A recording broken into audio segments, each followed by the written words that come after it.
Hello les amis, aujourd'hui on se retrouve à Trainingo pour une bonne grosse séance d'eau. Je vais vous montrer ma séance complète avec toutes mes séries, mes répétitions, tous mes exercices, les petites techniques aussi d'intensification d'entraînement et surtout les conseils pour bien sentir son dos parce que c'est vrai qu'on a l'habitude lors d'une séance d'eau de ressentir beaucoup ses avant-bras et ses bras et on a du mal forcément à développer son dos, que ce soit en largeur ou en épaisseur. Donc je vais vous donner tous mes petits conseils et astuces dans cette vidéo, mais surtout n'oubliez pas de vous abonner à la chaîne avant tout. Allez c'est parti, let's go!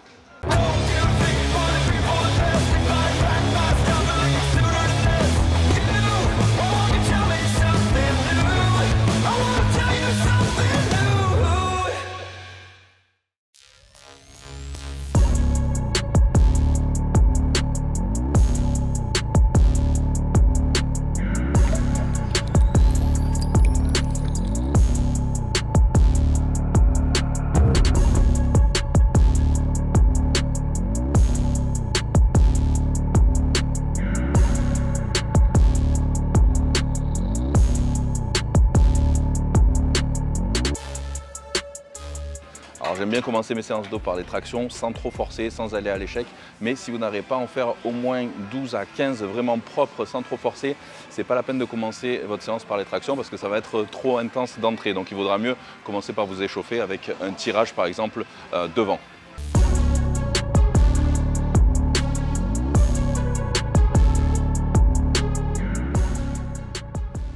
Voilà, toujours pas à l'échec pour l'instant. On chauffe doucement en tout cas pour moi.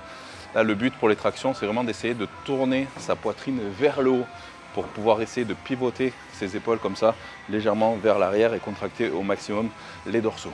Il faut essayer de ne pas trop tirer avec les bras justement. Allez, donc après 4 séries de traction, pas à l'échec du tout, hein, donc j'ai vraiment pas forcé. J'ai fait des petites séries de 10 comme ça, sans forcer. Et donc là, je vais commencer par mon vrai exercice ici. Cette machine, c'est vraiment une tuerie. C'est les machines Hoist qu'on ne trouve pas partout.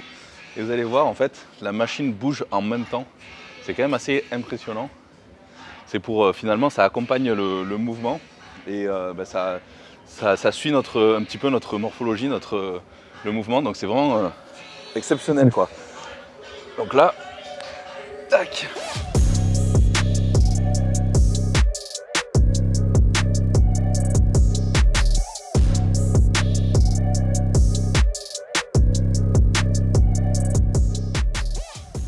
Donc là en fait la machine nous accompagne dans la partie du mouvement la plus difficile.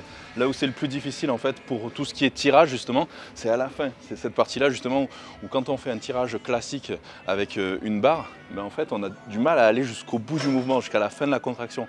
Et cette machine-là, elle nous permet vraiment justement de nous accompagner finalement jusqu'au bout et de rendre la partie finale un petit peu moins dur et du coup de pouvoir contracter vraiment jusqu'au bout. Donc la première c'était la série de chauffe donc de 15 répétitions, mais là je vais passer sur des séries de 10 mais en P-contraction. Donc ça j'aime bien le faire en plus surtout sur ce genre de machine et pour le dos en plus de ça. Donc là où je vais essayer de contracter à la fin de chaque contraction pendant 2 secondes, donc vraiment ressentir les dorsaux et de ne pas ressentir les avant-bras justement, c'est ça qui est vraiment important pour développer des gros dorsaux et assez larges. Donc là aussi c'est plus pour la largeur du dos ce genre de machine, comme tout ce qui est tirage aussi prise large devant. Et donc là je vais effectuer 5 répétitions en P-contraction, donc où je reste 2 secondes en contraction, suivi de 5 répétitions normales. Donc c'est parti.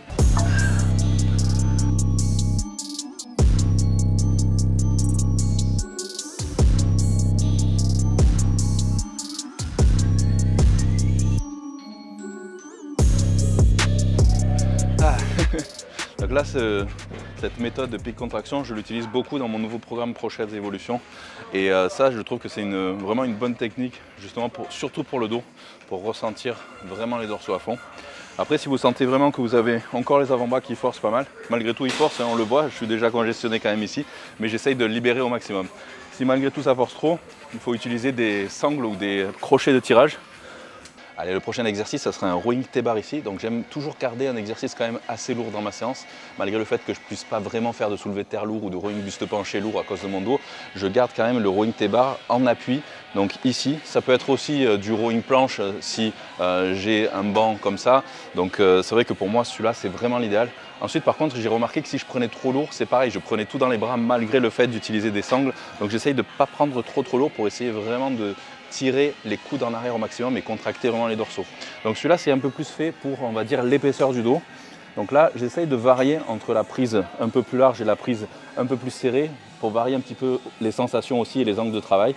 Hop, et là j'utilise quand même toujours les sangles, hop, pour tirer moins avec les avant-bras, on va dire.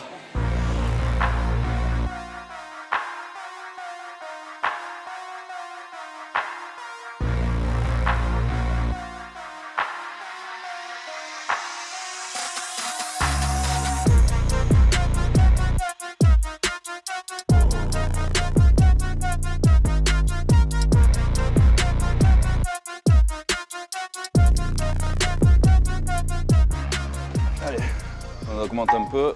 Donc là, je ne fais pas des séries longues justement pour le T-bar, pour ne pas fatiguer mes bras et mes avant-bras et vraiment focaliser sur le dos. Donc c'est pour ça que je fais des séries généralement, la première de 10, ensuite je monte un petit peu, je fais une série de 8, je monte encore un petit peu, je fais une série de 6. Mais voilà, généralement je ne dépasse pas sur le rowing bar plus que 10-12.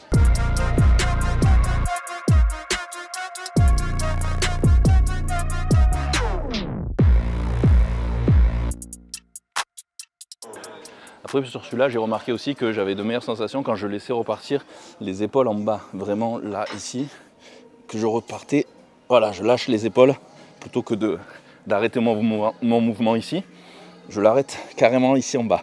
Moi j'étire au maximum les dorsaux, les trapèzes moyens, hop, hop. Même là ça commence à être dur et je sens que si je mets beaucoup plus, je vais tirer avec les bras. Donc là, je ne vais pas vraiment trop augmenter. Je vais faire ma prochaine série de 6, mais bien lente en essayant de bien contrôler le mouvement.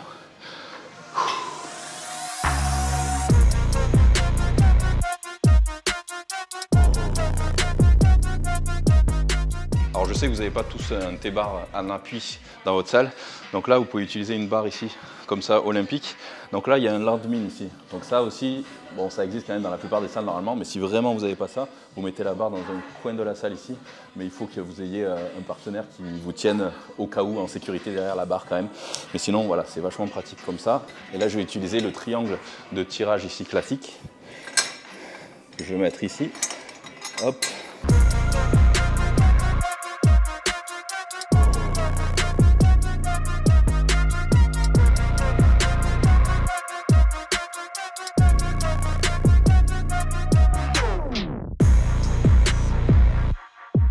Donc justement dans mon programme Prochaines Évolutions, je vous donne aussi quelques petites astuces pour remplacer certains exercices que vous n'avez pas forcément en salle. Donc comme celui-là par exemple, ça je vous en parle aussi dans le programme Prochaines Évolutions, il y a des exercices de remplacement également.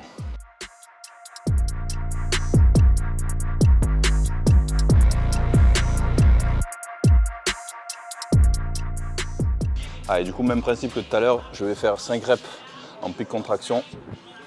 1, 2.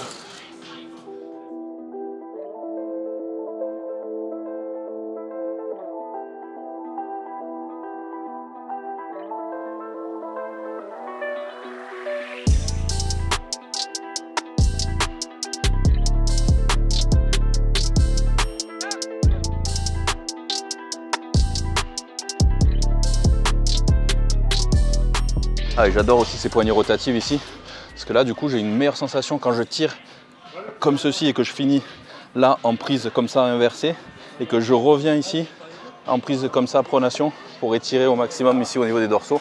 Donc franchement c'est vraiment top celle-là, j'adore.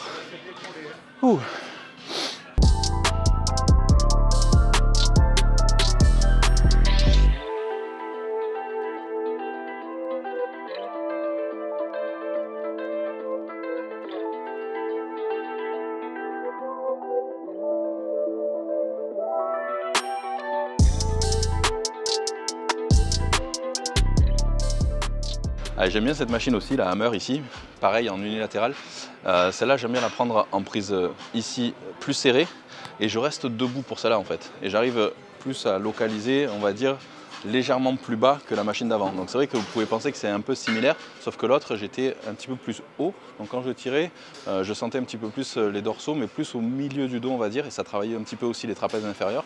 Alors que là, je vais essayer de me focaliser vraiment un peu plus sur le bas du dos, on va dire. Donc la sensation est quand même assez différente. Et je préfère rester debout pour celui-là.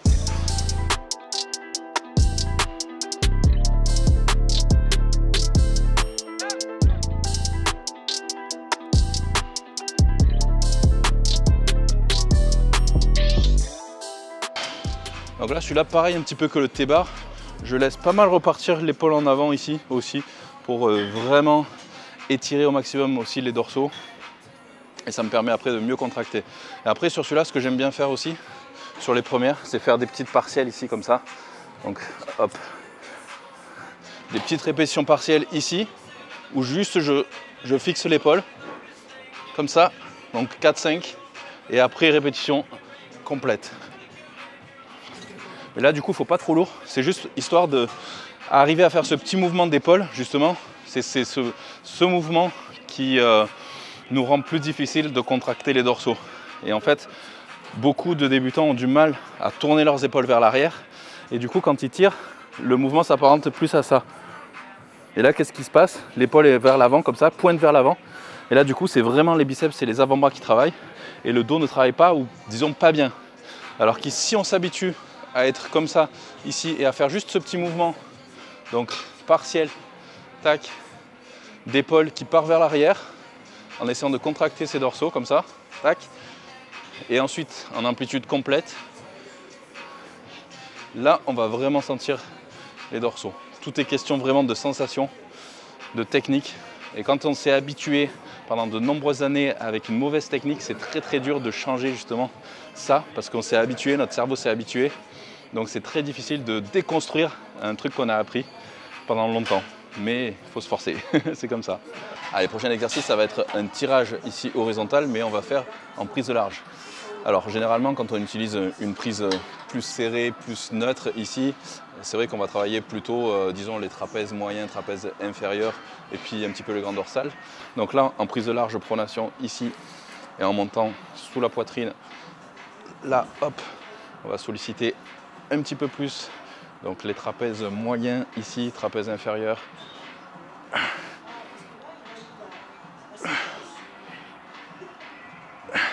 Et par contre, si je veux vraiment solliciter un peu plus le grand dorsal, ce que j'aime bien faire, c'est justement prendre une prise ici. Donc supination, tac, là. Et là, ici, je vais solliciter vraiment beaucoup plus le grand dorsal, ici.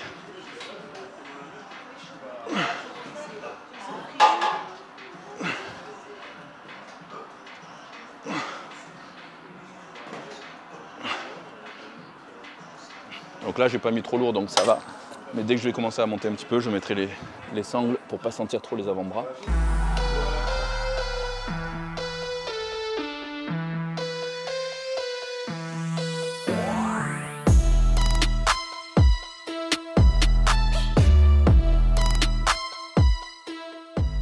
Allez, pour la dernière, je vais faire un double drop set. Donc là, je vais faire une série de 10. Je décharge de 2 plaques, encore une série de 10. Je décharge encore de 2 plaques et encore une dernière série de 10.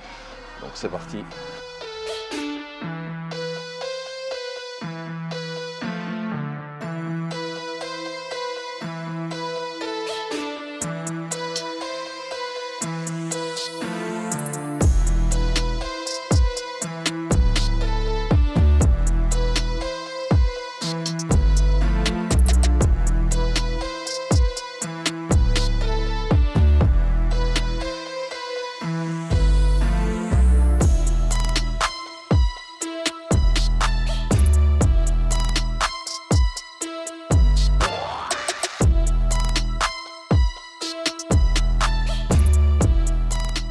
Allez, dernier exercice, ça sera rétropulsion, bras tendus à la corde ou pull over à la corde, comme vous voulez, c'est pareil. Donc là, c'est vrai que ce n'est pas un exercice non plus pour débutants parce que c'est quelque chose où il faut vraiment ressentir au maximum les dorsaux. C'est assez compliqué. La plupart du temps, les débutants le font bras trop tendus et ils prennent tout dans les triceps comme ça, ici. C'est vraiment pas le but. Le but, c'est ici, hop. Et là, de contracter vraiment les dorsaux au maximum, mais sans tendre les bras complètement. Je n'ai pas les bras tendus. Et là, je me retrouve en fait dans une position ici de bodybuilding finalement, position corrigée qu'on appelle ça en compétition. Donc ici, et pour celui-là, je vais finir donc en méthode FST7, c'est-à-dire que je vais faire 12 répétitions, 7 séries avec à peine 20 secondes de récup. C'est parti.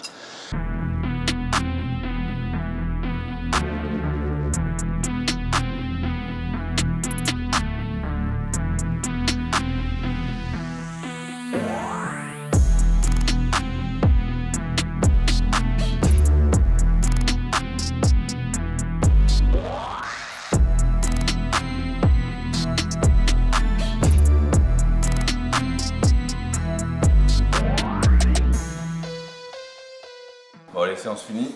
Hop. On va voir si le dos il a congestionné un petit peu.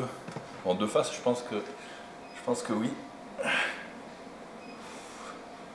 Ça aussi, tenir en fin de séance, justement, je le mets aussi dans la troisième cycle du Pro-Shreds Evolution. En fin de séance, tenir au maximum ici les dorsaux sortis. Ça finit bien une séance. Hop.